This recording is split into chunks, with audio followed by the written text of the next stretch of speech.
I still remember the exact moment that sent my world spinning off its axis. It was a typical Wednesday night, and I'd just wrapped up a long day at work. I came home to my wife, Natalie, curled up on the couch with a glass of wine, scrolling through her phone. She looked up with a smile when I walked in, her face soft under the living room lights, and for a moment, everything seemed perfect. "Long day?" she asked, her voice warm, as if nothing in our lives was amiss. "Same as usual," I replied, bending down to kiss her. Her perfume, a faint vanilla scent I'd come to love, mixed with the aroma of her wine. Everything seemed so normal, so right. It was only when I went to shower that things started to feel off. When I came back, Natalie was still on her phone, engrossed in something that seemed to hold all of her attention. I was used to seeing her relax after work, but her thumb swiped up and down in quick, nervous motions, as if she were trying to absorb every word on her screen. I asked if everything was okay, and she barely looked up, giving me a distracted smile. I brushed it off as nothing, just part of her decompressing after her own long day. The real jolt didn't come until later that night. As I crawled into bed, her phone buzzed. She was still brushing her teeth, and I figured it was just a work notification, the usual stuff. But the screen lit up again, and this time I saw the name James flash on her screen. James. My pulse quickened. I hadn't heard that name come up in conversation, not once, and it certainly didn't belong to anyone in our circle. Just as I was about to turn away, the screen flashed again. "I can't wait to see you again, Friday, 8 p.m.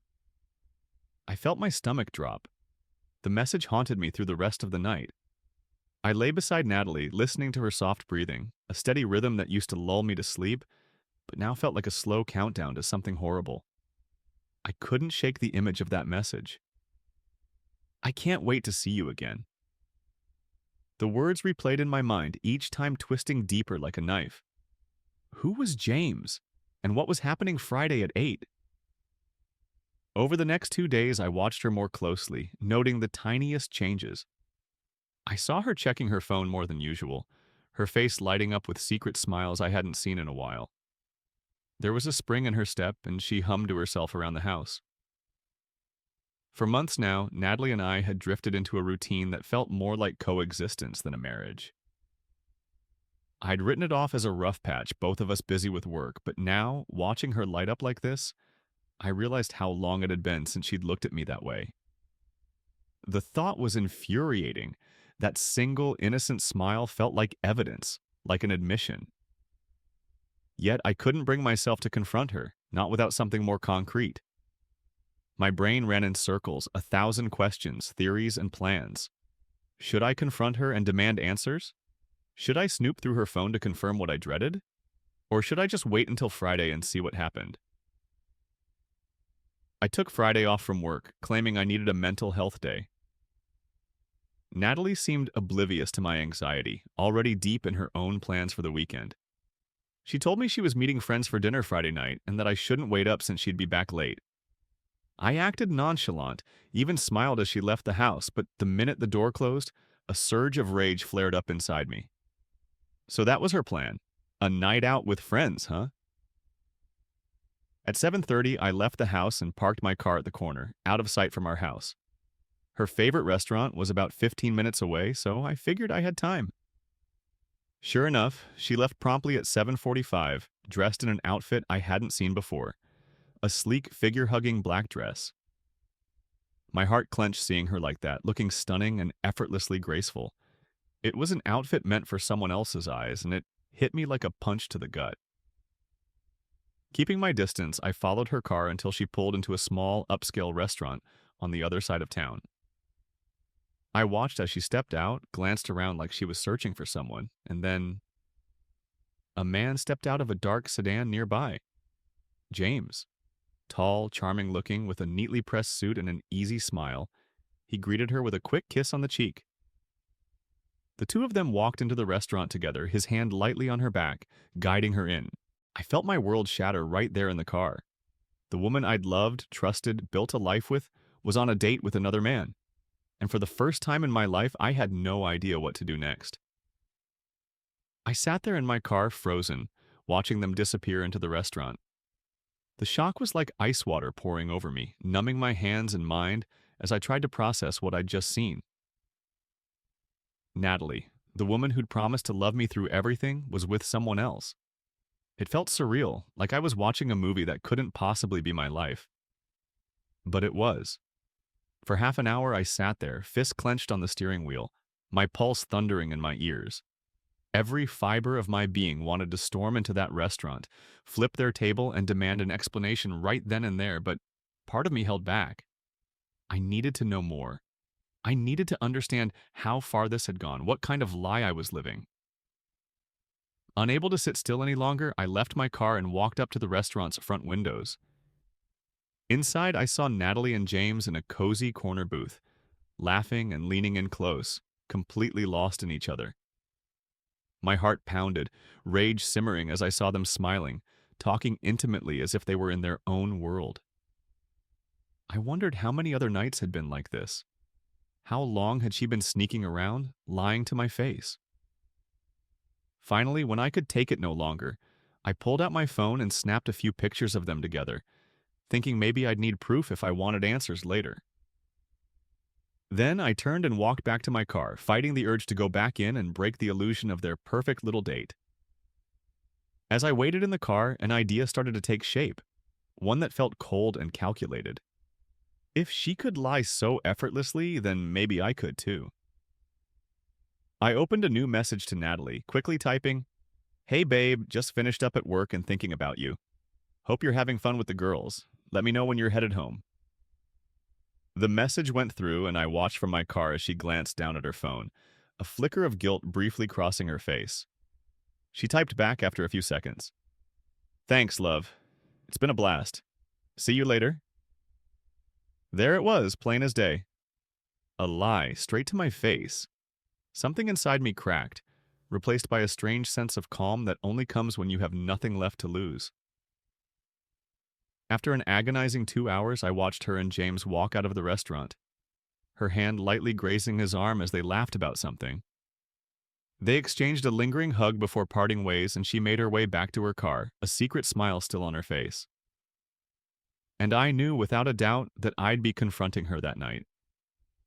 I made it back home before her, sitting in the living room in darkness.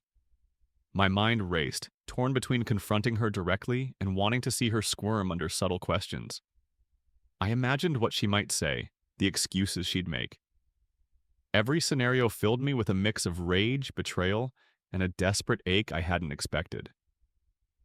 I poured myself a drink, needing something to dull the sting before she walked in. A little after midnight, the front door clicked open. Natalie stepped inside, quietly closing it behind her. She didn't see me right away, and I watched as she took off her heels, exhaling like someone who'd had the perfect night. She looked up, startled, when she finally noticed me sitting there. "Oh," she said, holding her chest in mock surprise. "You scared me." I just stared at her, taking in every detail. Her carefully done makeup, her hair still perfectly styled, the slight flush in her cheeks. She looked radiant, but it wasn't for me. "Did you have a good time?" I asked, my voice cold but calm. Natalie blinked, obviously caught off guard. Yeah, it was just a few of the girls from work. Nothing special." She fumbled with her coat, avoiding my gaze, but I didn't let up. "That's nice. Who all was there?" Her eyes flicked to mine for just a second too long before she quickly responded. "Oh, just the usual crowd. Rachel, Kim." She trailed off, probably realizing I'd never heard of these people before. "A few others." A chill settled over me as I sipped my drink, each lie she told stoking the fire inside me. "Rachel and Kim, huh? Interesting, because I thought you were having dinner with James." Her face froze and the color drained from her cheeks. Her mouth opened, closed, and then opened again as she tried to find the right words. What are you talking about?" she stammered, her voice shaking just slightly. "James," I repeated slowly. Tall guy, dark hair, charming smile. The one you were with tonight at that little restaurant across town." Natalie's eyes widened in panic, and her face crumpled with a mix of fear and guilt. She looked down at her hands, unable to meet my gaze. I, I can explain, she whispered. Go on then, I said, keeping my tone icy. Explain to me what exactly you were doing with him tonight while I sat here believing you were with your friends. She looked up, her eyes filled with tears, but somehow I felt nothing. I'm sorry, she said, her voice cracking. I didn't mean for you to find out this way. I clenched my fists, taking a deep breath to hold back the flood of anger. So you did mean for me to find out some other way? When, Natalie? When you decided it was convenient? Or were you hoping I'd just keep playing the fool?